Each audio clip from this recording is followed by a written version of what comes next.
Hi hello నేను మీ catchy చార్స్ అండి. అందరికీ నమస్కారం.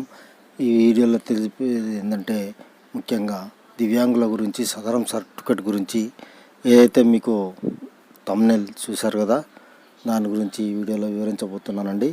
దయచేసి మీరు ఈ వీడియో పూర్తిగా ఎండింగ్ వరకు చూడగలిగితే మీకు పూర్తి వివరాలు తెలుస్తాయి కనుక ఎక్కడ స్కిప్ చేయకుండా దయచేసి పూర్తి వీడియోను చూడగలరని అయితే వీడియోలోకి మనం వివరాలకు వెళ్ళే ముందు ఒక చిన్న విజ్ఞప్తి. అదేంటంటే దయచేసి మీరు ఈ వీడియో ఎవరైతే కొత్త వాళ్ళు చూస్తున్నారో వాళ్ళు దయచేసి షేర్ చేయండి, లైక్ చేయండి, సబ్స్క్రైబ్ చేసుకోవడం మాత్రం మర్చిపోవద్దు. అట్లాగే బెల్ ఐకాన్ని క్లిక్ చేయండి, ఎందుకంటే ముందుగా మేము చేసే ప్రతి వీడియో మీకు చేరుతుంది కాబట్టి దయచేసి సబ్స్క్రైబ్ చేసుకోగలరని మనవి. ఇక లేట్ చేయకుండా వివరాలకు వెళ్దాం. దివ్యాంగులకు ఏదైతే ఉందో సదరం సర్టిఫికెట్ మన తెలంగాణలో కూడా క్యాన్సిల్ చేయడం అయితే జరుగుతుంది. వారికి యుఐడిఐడి అనేది కార్డు ఇవ్వడం అయితే జరుగుతుంది. యుడిఐడి తెలంగాణలో దివ్యాంగులకు వైకల్య శాతాన్ని అనుసరించి ఇప్పటి వరకు జారీ చేస్తున్న సదరం ధృవపత్రాలకు ప్రభుత్వం అయితే స్వస్తి పలకనుంది. వీటి స్థానంలో యుడిఐడి యూనిఫైడ్ డిసేబుల్డ్ ఐడెంటిటీ కార్డ్ జారీ చేయనుంది. ఇప్పటికే ఈ కార్డులు దేశవ్యాప్తంగా వివిధ రాష్ట్రాల్లో అందుబాటులోకి అయితే వచ్చాయి.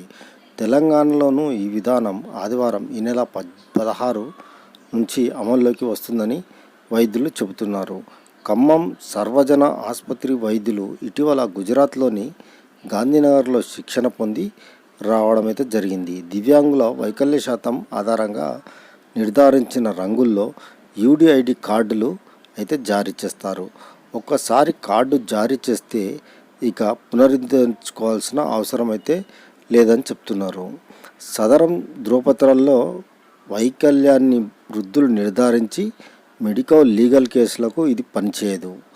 ఇక నుంచి జారీ చేయనున్న యుడిఐడి కార్డులు మెడికో లీగల్ కేసుల్లో కీలకం కానున్నాయి. ఇప్పుడున్న విధానంలో వైకల్యం నిర్ధారించే విషయంలో వైద్యులు కాస్త ఉదారంగా వ్యవహరించే వీలుంది. వైకల్య శాతాన్ని పెంచి చూపించిన తప్పుపట్టే వారైతే లేరు. కొత్త విధానంలో ఆన్లైన్లో వైకల్య శాతం జనరేట్ అవుతుంది. దివ్యాంగుడిని వైద్యుడు పరీక్షించి గుర్తించిన లోపాలను ఆన్లైన్లో నమోదు చేయడం అయితే జరుగుతుంది.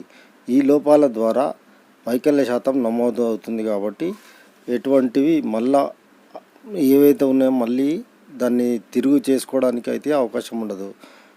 కాబట్టి ఏదైతే వాళ్ళు ఇస్తారో అదే ముఖ్యమైపోతుంది. అది లైఫ్ లాంగ్ అనేది నడుస్తుంది. అన్ని ఇండియాలో ఎక్కడ పోయినా అది నడుస్తుంది కాబట్టి ఆ కార్డు ఖచ్చితంగా తప్పనిసరిగా తీసుకోండి. ఈ వీడియో నచ్చితే లైక్ చేయండి, షేర్ చేయండి, సబ్స్క్రైబ్ చేసుకోవడం మాత్రం మర్చిపోద్దు friends. Bye. Please subscribe. For more updates, for interesting updates, Please do subscribe.